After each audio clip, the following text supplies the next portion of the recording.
Hey guys, welcome to Cooking with Chase. Hope everyone's having a great day. Today we are making hash browns.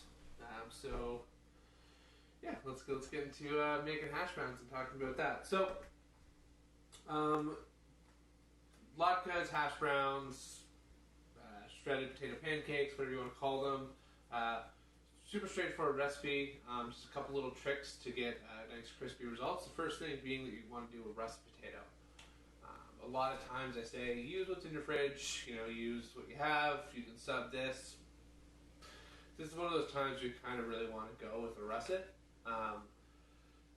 If a Yukon Gold or a yellow potato or a yellow flesh potato, it just won't crisp up in the same way as a russet will. Because basically you have to think we're making French fries, and French fries are always done out of russets because they just have the right starch content. So that's really what we're fighting here, is starch to get crispy.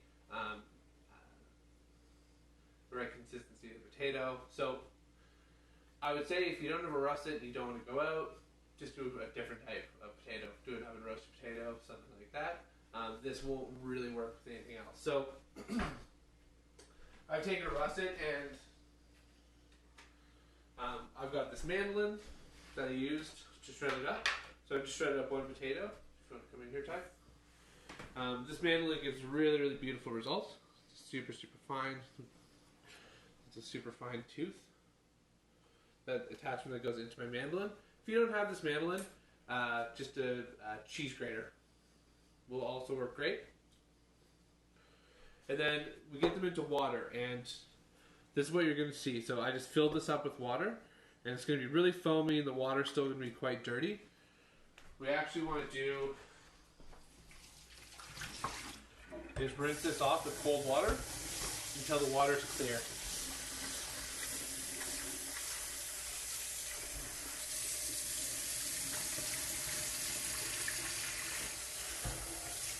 It doesn't have to be perfectly clear, but you don't want any of that foam.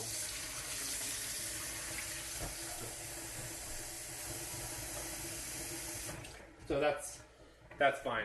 It's not 100% clear, but there's no big foam on top. It's mostly clear. And what that's doing is it's pulling out a lot of the starch out of the potato. So that helps it get a little crispier. It helps the color on the outside.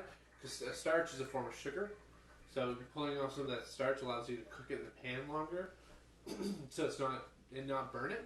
If you just grated these up and threw them in the pan, they would probably get too dark before the potato cooked. And how long did you soak the potatoes beforehand? So it's not a matter of soaking; it's rinsing. I just had them in water because I wanted to get this done for the video, but literally just grate them into water and then rinse them until they're basically clear. You still want a little bit of starch because that's what helps hold the hash brown together. But this is fine. It's just, you can still see through it, but it's still a little cloudy. It's totally acceptable. So I've got a cast iron skillet. You guys can use a non-stick pan or cast iron great. I've kind of got a medium heat. A little bit of oil. A good amount of oil. So you got to think about, all we're doing here is, this is going to get a little splattery. Kind of taking a handful about there.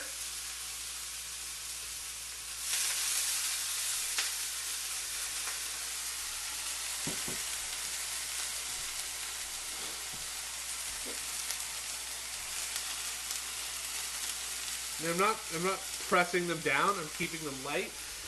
You want the steam to be able to get in between the potatoes. That's actually cooking them, is that steam. So you want to be generous with the fat, the oil in this, because you got to think of making mashed potatoes, right? So as these cook, they're going to absorb the oil into them, and that's what's making the hash brown creamy.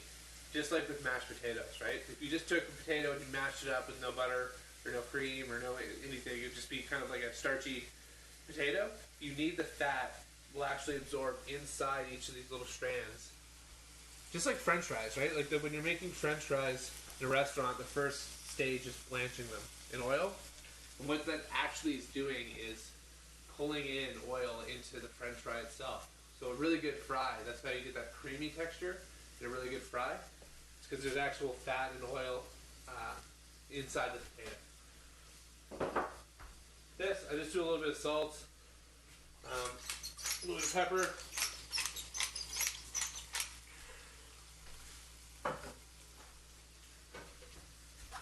And again, I like all these little kind of tendrils on the side. Like, we're not trying to make this into a perfect square. Like, you know, the ones you get in the freezer, the rectangle ones. All these little kind of ones on the side, those are going to be the crispiest little bits there.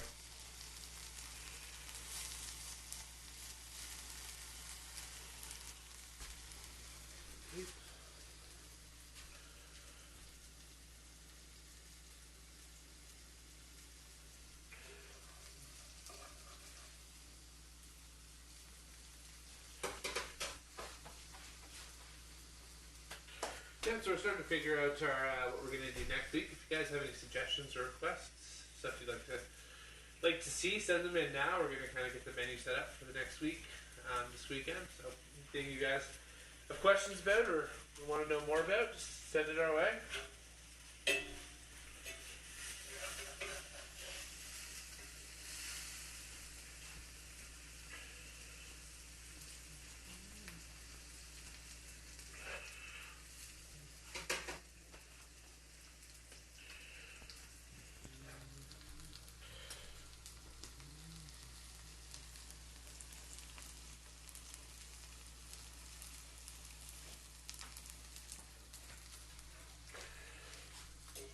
Close.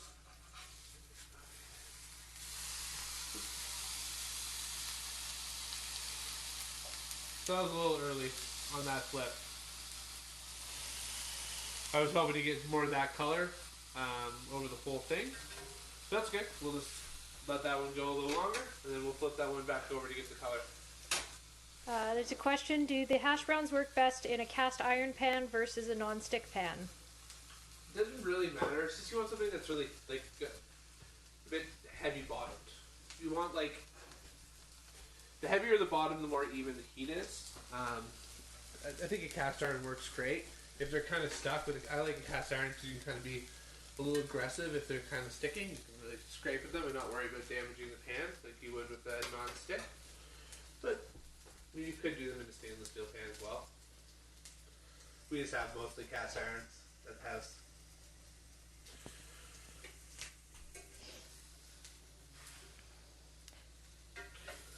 Also got 2 requests already for Yep. ribs and Caesar salad. Ribs and Caesar salad.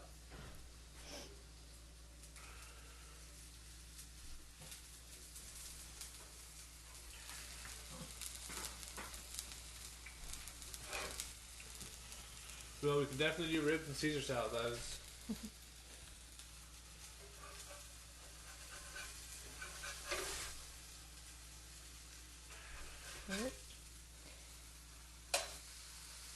And curry. Curry. Okay. Well, I'll be learning that one with you guys.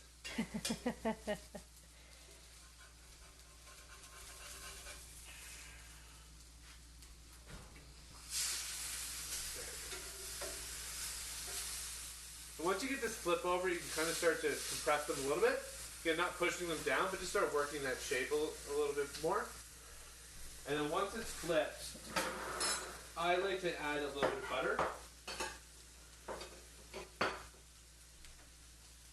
Just because it's a nicer tasting fat than just oil, it actually has some flavor to it.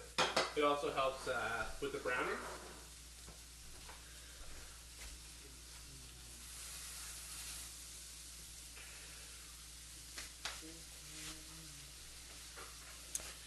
Well, we're getting lots of good ideas. Coleslaw, wings, watermelon salad. Oh, Taylor on the watermelon salad. How did you guess? How did I guess?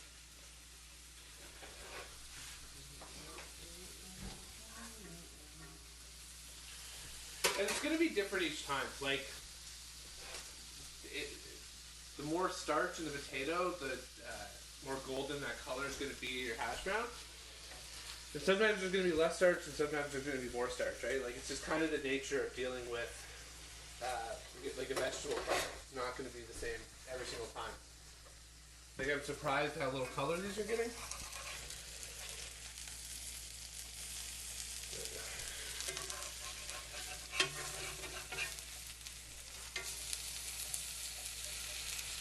But I could also just be rushing them because, you know, people are watching and not being as patient as they should be. It's nerve-wracking, guys. But this color right there, it's really starting to get what you should be looking for.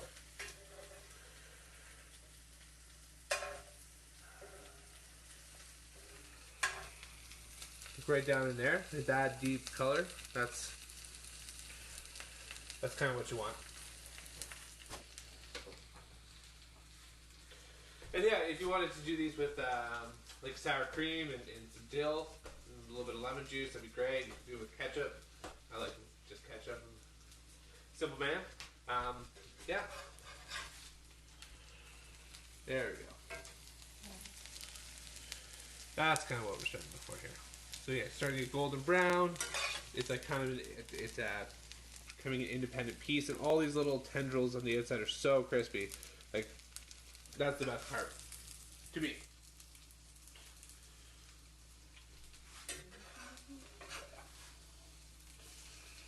Yeah. Yeah, so they're not that super square shape, but I think they look nicer this way. They look kind of organic. Tell they're handmade, which is nice. Take a little bit more salt on the top. Oh, and a request for the Kelowna risotto. Oh, yes. Yep, Kelowna risotto.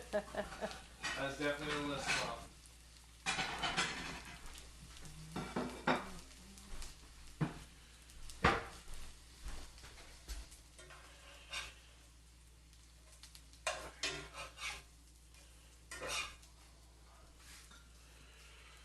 Should leave this one on a little bit more, but this is what you should be looking for on this. Nice, cohesive. It's not kind of, you can move it around without it falling apart. Golden brown, super crispy. Yeah, that's a recipe for really, really classic pan hash brown or lacta pancake.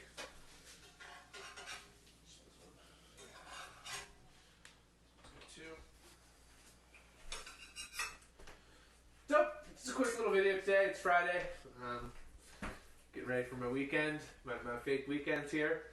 So, thanks for tuning in, guys. If you're cooking along and making the recipes, be sure to tag me at Chase Bros. Hashtag cooking with Chase. Stay home, stay safe, eat well, and we will see you Monday for one of these requests. Thank you so much for letting us know what you want, guys. Have a good one.